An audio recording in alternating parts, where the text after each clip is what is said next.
श्री स्वामी समर्थ. स्वामी महाराज तुमच्या सर्व चांगल्या इच्छा पूर्ण करो ही स्वामींच्या चरणी प्रार्थना करते आणि आजच्या व्हिडिओला सुरुवात करते.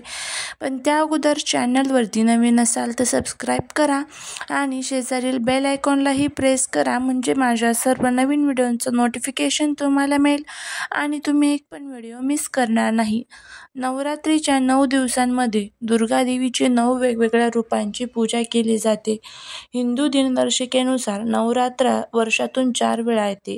त्यापैकी एक शारदीय नवरात्र, एक चैत्र आणि 2 गुप्त नवरात्रे आहेत. चैत्र महिन्यात येणाऱ्या चैत्र नवरात्रीला विशेष महत्त्व आहे. अशा परिस्थितीमध्ये चैत्र नवरात्र ही 2024 मध्ये सुरू झालेली आहे. चैत्र नवरात्री ही चैत्र महिन्याच्या शुक्ल पक्षात येते आणि या सणाला वसंत नवरात्री असेही म्हणत असतात. चैत्र नवरात्री मार्च किंवा एप्रिलच्या दरम्यान येते. हा शुभ सण 9 दिवस असतो आणि हा हिंदू धर्मामध्ये खूप मोठ्या उत्साहाने भक्तिभावाने साजरा करतात. या उत्सवादरम्यान देवी दुर्गा आणि तिच्या 9 दिव्य रूपांची पूजा केली जाते. नवरात्रीचा प्रत्येक दिवस दुर्गेच्या 9 रूपांना समर्पित असतो आणि त्यानुसार पूजा केली जाते.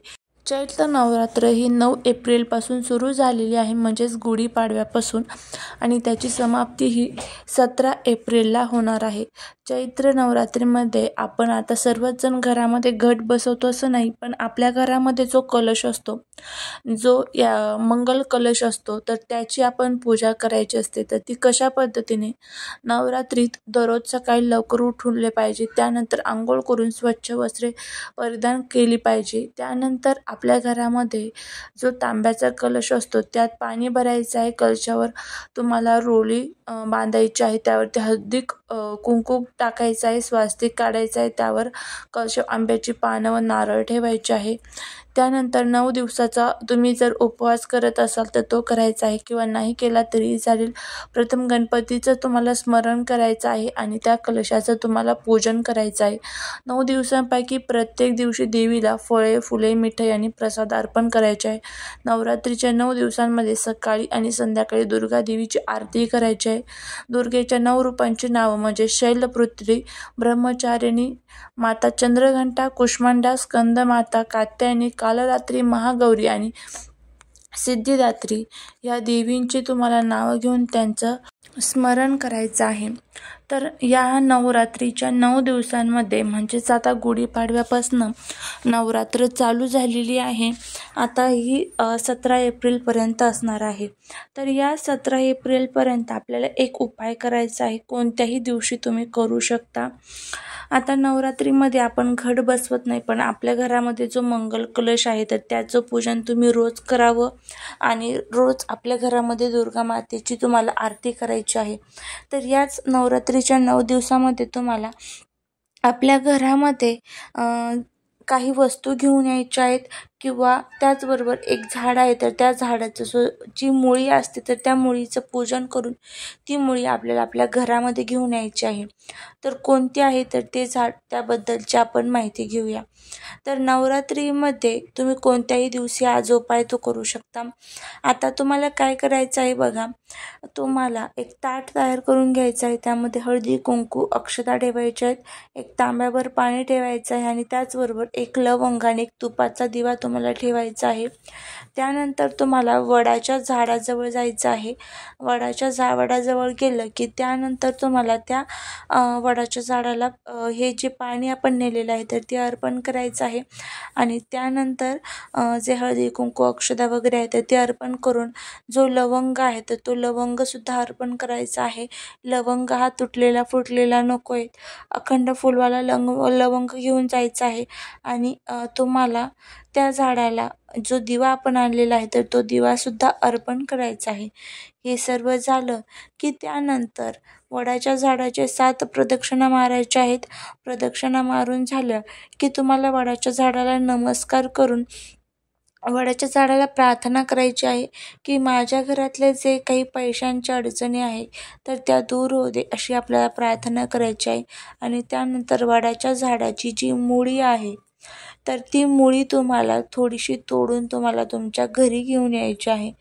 वडाच्या झाड ज्या प्रकारे त्याच्या पारंब्या ह्या खूप लांब लांब पसरत जातात.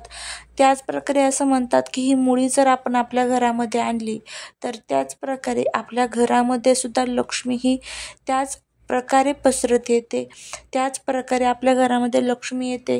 तर त्यामुळे या वडाच्या झाडाची जी मुळी आहे तर ही त्या नवरात्रीमध्ये तुम्हाला तुमच्या घरामध्ये घेऊन यायची आहे.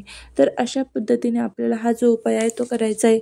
घरी आणली की त्यानंतर या मुळीचं तुम्हाला पंचोपचार पूजन करायचं आहे. अगोदर मुळी स्वच्छ धुवून घ्यायची आहे, तिचं पंचोपचार पूजन करायचं आहे आणि एखाद्या लाल कपड्यामध्ये बांधून तुम्हाला तुमच्या पर्समध्ये पाकिटात ठेवायची आहे. किंवा मुळी जर छोटीशीच तुम्ही आणलेली असेल, तुमच्या गळ्यामध्ये जर तुम्हाला घालण्यासारखी असेल, म्हणजेच काय एखादा तुम्ही गळ्यामध्ये धागा घालतात तर त्या धाग्याला सुद्धा तुम्ही ती मुळी बांधून टाकू शकता.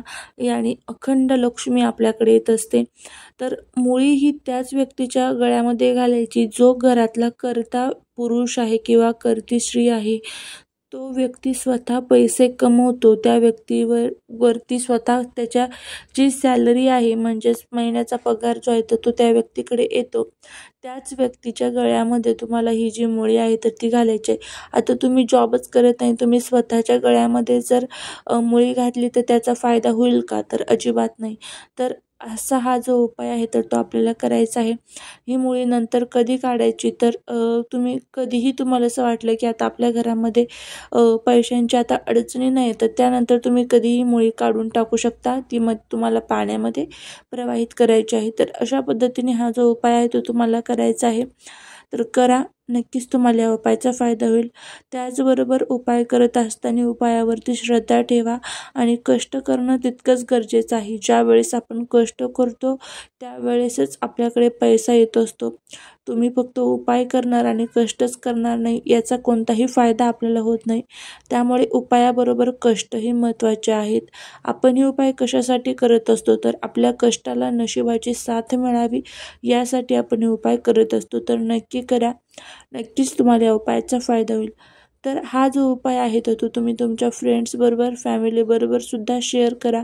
नाही तुम्हाला शेअर करता आला तर ओरली तरी कोणाला तरी सांगण्याचा प्रयत्न करा, जेणेकरून एखाद्या व्यक्तीच्या घरामध्ये पैशांच्या खरंच खूप अडचणी असतील, घरामध्ये नकारात्मकता असेल, वास्तुदोष असेल, पितृदोष असेल तर त्या सर्व अडचणी दूर होतील.